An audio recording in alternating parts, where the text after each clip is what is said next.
Bonjour, alors aujourd'hui on va voir comment changer les disques et plaquettes sur une Peugeot 508.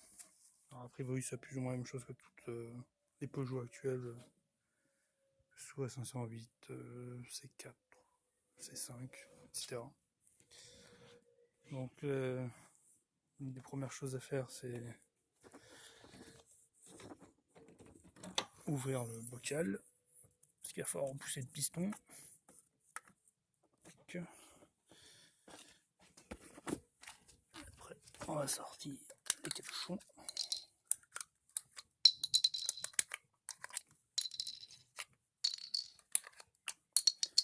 Tac. Et puis il n'y a plus qu'à la monter. Alors si moi j'utilise un pistolet pneumatique pour dévisser, donc du coup moi je peux la dévisser en l'air. Si vous n'utilisez pas de pistolet, il faut la dévisser déjà, au moins près de dévisser les roues au sol. Bon, je la monte et puis je reprends la vidéo. Alors du coup je l'ai levé, alors du coup c'est un cric pneumatique et du coup bon, c'est une chandelle quand même en sécurité.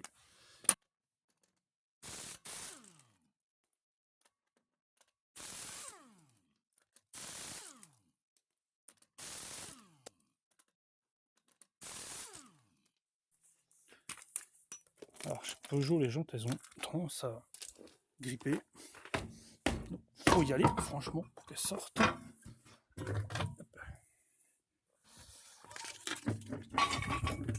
Voilà. Alors du coup moi mes disques ils étaient sévèrement attaqués, je crois qu'ils ont presque 100 000, et les plaquettes aussi. Alors du coup c'est juste pour changer les plaquettes, il faut dévisser les deux capuchons là et là. C'est du Torx. Alors la taille par contre,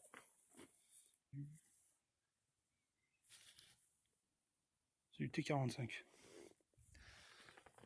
T45 ici.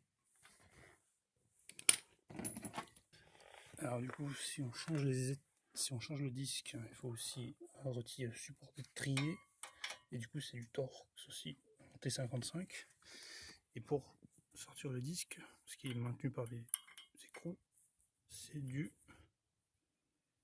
Alors, par contre celle-là, c'est du T30. Voilà. Du coup il y a deux écrous à sortir pour pouvoir sortir le disque. Et du coup, donc on va sortir déjà la mâchoire. Et puis je dévisse ça et puis je reprends. Alors du coup, je les ai pré-desserrés. Hop là. Tac.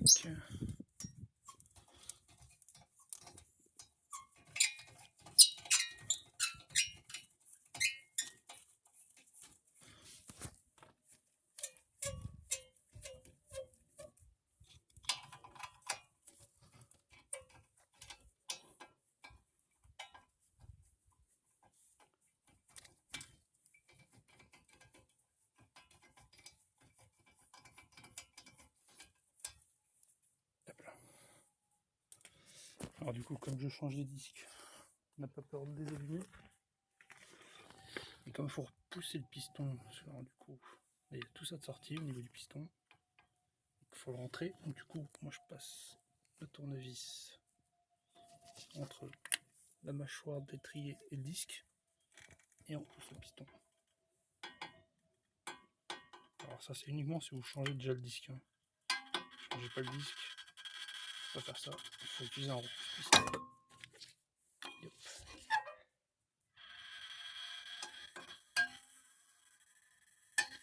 C'est à ce moment-là qu'il y a l'utilité d'ouvrir le bocal en haut.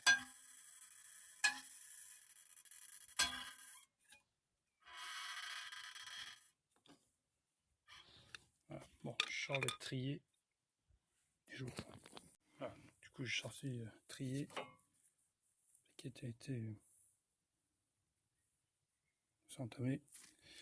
Alors du coup, la plaquette extérieure, elle est lisse. Et la plaquette intérieure, elle est emboîtée à l'intérieur de l'étrier.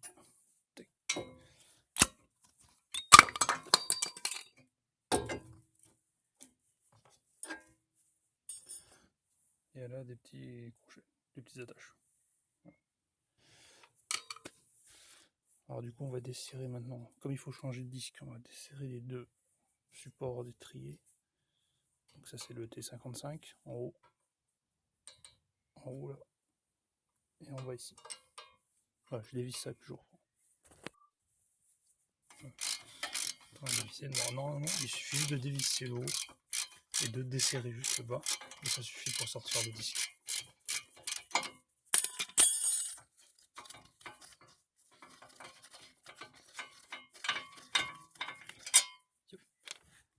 Vis. Normalement, juste en descendant comme ça suffit pour que le disque sorte. Je vais desserrer le disque maintenant.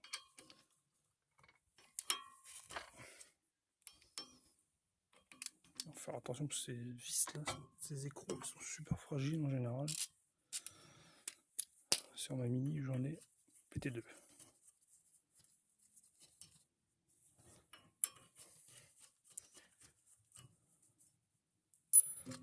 Alors, est-ce que ça va sortir?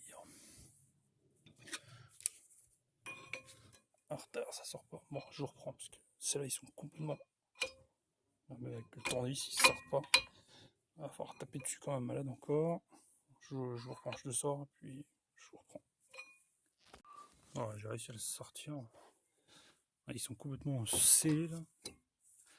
Alors, du coup, j'étais obligé de faire un levier en haut là, avec un tournevis, taper dessus tout autour, là. Surtout pas au milieu là, évidemment, mais sur le contour, enfin sur le bord du disque. Sortir, on décale juste là et on tire dessus et ça vient.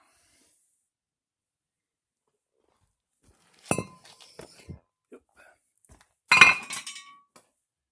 Alors du coup le neuf dégraissé. Alors il y en a ils sont peints, donc il n'y a pas besoin de les dégraisser, mais il y en a qui sont encore graissés. Donc un bon nettoyage en haut. Nettoyer en frein. Voilà, tout le contour, l'intérieur aussi, de côté. Et puis on le met en place. Voilà, je nettoie ça, je vous reprends. Voilà, le disque est nettoyé, mis en place. Il faut aligner les trous. Yep.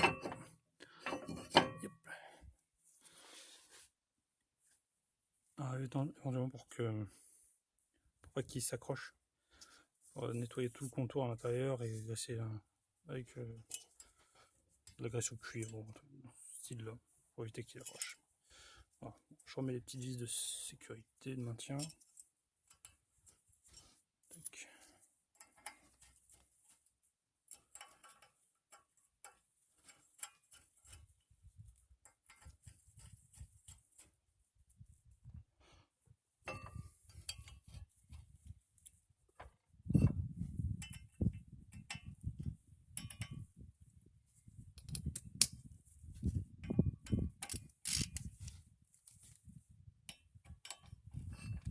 Ouais, pas besoin de trop serrer parce que de toute façon, elles servent vraiment. Elles servent qu'au début. Enfin, elles servent que pour que le disque ne se balade pas quand on démonte la roue. Voilà. Je remonte le support.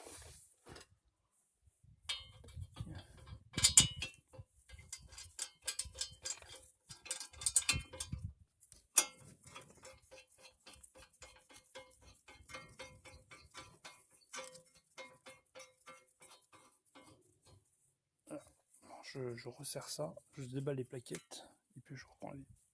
Alors, une nouvelle plaquette, celle-ci va directement sur le piston. On rentre à l'intérieur.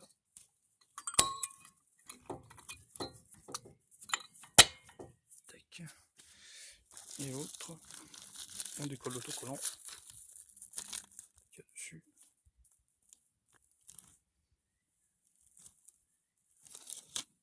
Tac.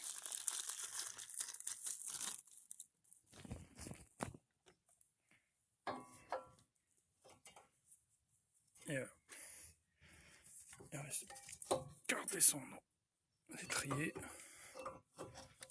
le remettre en place.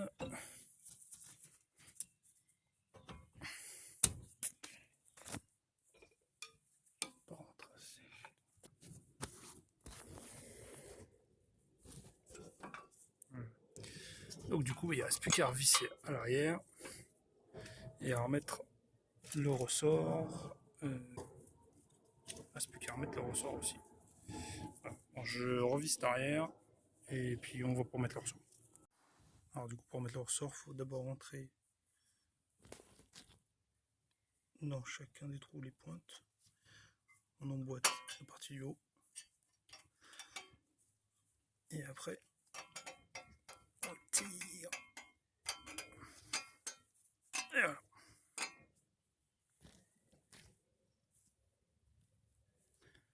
Voilà, c'est fini. Donc là, il ne reste plus qu'à remonter la roue, redescendre la voiture et roder les disques au moins 500 km. Alors attention, parce qu'au début, ça freine pas du tout. Enfin, très peu. Et surtout, pour ne pas oublier de refermer le bocal dans le compartiment moteur. Le bocal de liquide de frein. Voilà. Là, du coup, j'ai redescendu la voiture. Contrôle du serrage des roues.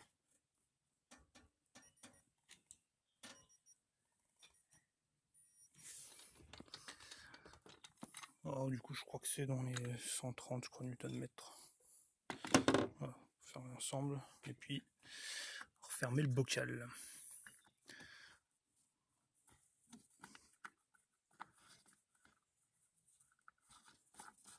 Voilà.